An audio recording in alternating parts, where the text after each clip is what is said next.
A controversial sign in downtown Toledo is gone tonight. It honored a Toledo priest long connected with youth athletics, but some say he was connected to something far worse and the sign needed to go. I-Team anchor Sean Haggerty has the story tonight.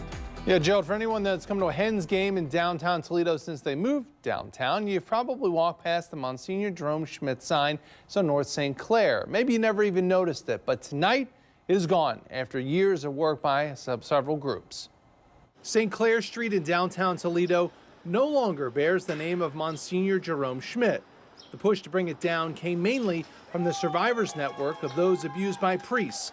It's a victory not only for the Paul family and brings some healing and closure that they no longer have to drive by a sign honored for the priests that delayed justice in the case of the murder of their aunt, but it's a victory for crime victims in general. Msgr Jerome Schmit's name is well known. You can even find it on the CYO field. But activists believe there is evidence that he interfered in the murder investigation of Sister Margaret Ann Paul dating back to 1980. Father Gerald Robinson was convicted of the murder. The Paul family also believes that Msgr Schmit inserted himself into the investigation when police were asking questions and set the trial back decades. Toledo is turning a page in publicly taking down the sign for a man that the trial transcript clearly shows intervened and helped thwart justice in the Sister Margaret Ann Paul murder case for 20 years. The Catholic Diocese made this statement to city council members when the sign removal was discussed.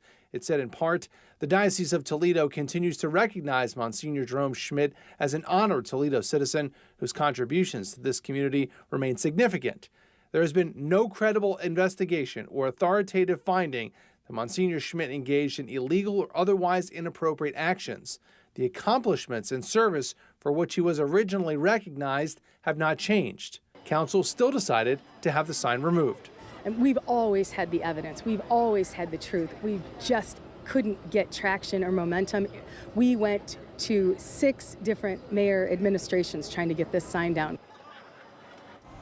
Versalati also crediting the newly created City Honor Board, which the charge for them is to go through name requests, but it also is discussing names to be taken down.